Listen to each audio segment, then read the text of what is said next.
오늘은 노동절에 대한 이야기를 해보도록 하겠습니다.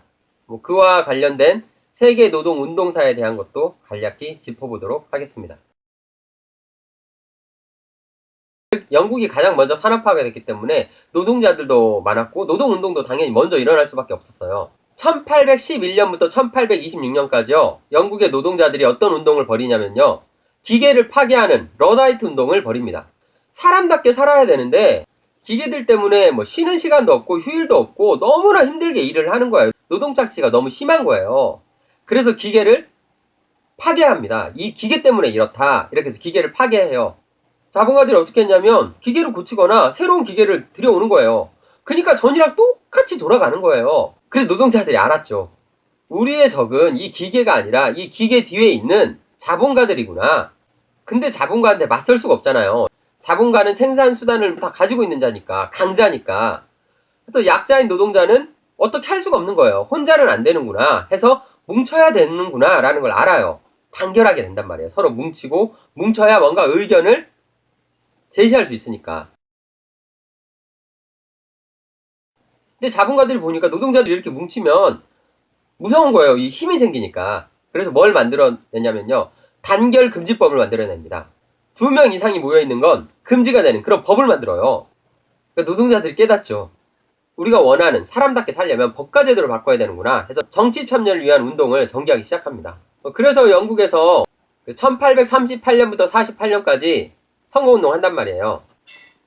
남자 보통선거 비밀투표, 매년 의원선거, 의원 재산 자격 폐지, 평등한 선거를 요구하는 인민헌장, 차티스 운동이 일어났습니다.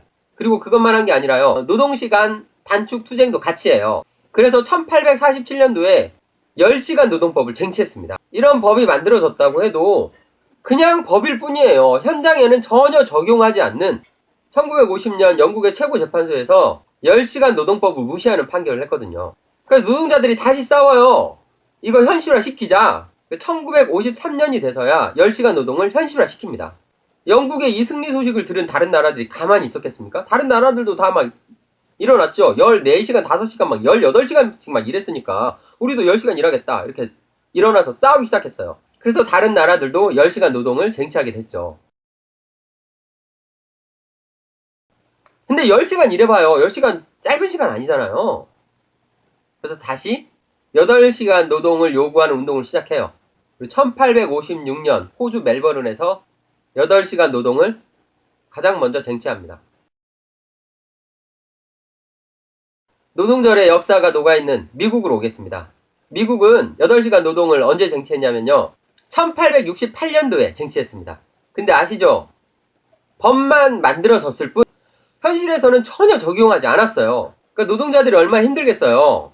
그래서 이제 1880년이 돼서야 이제 현실화를 하기 위한 운동이 시작됩니다.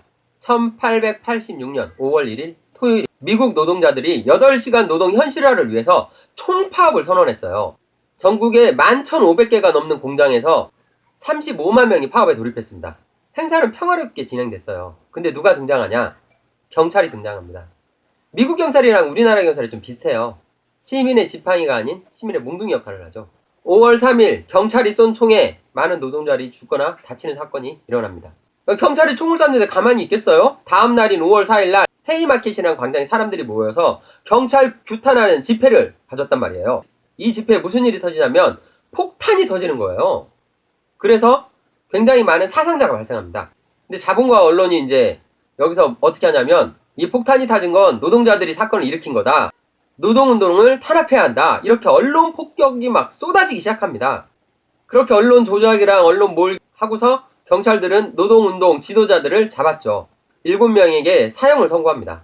근데 나중에 이 폭탄은 노동자들이 한 게 아니라 자본가들의 소행이라는 게 거의 밝혀졌죠. 이후에 1889년 7월 1일 국제노동자협회인 제2인터내셔널이 결성됐고요.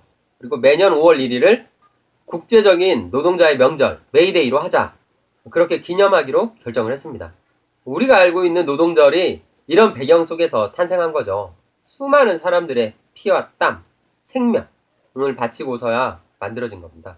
그렇기 때문에 노동절은 소외당하고 억압당한 이런 노동자들에게 더 힘을 불어 넣어주는 수많은 약자들과 연대하는 날이어야 하고요. 노동운동으로 숨진 그 수많은 열사들을 기억하고 추모하는 날이어야 합니다. 그런데 지금 우리나라는 5월 1일을 그냥 하루 놀고 쉬는 날로 만들려고 하고 있죠. 우리나라는 일제 식민 시절인 1923년부터 노동절 행사를 해왔습니다. 근데 이게 언제 변질되냐면요.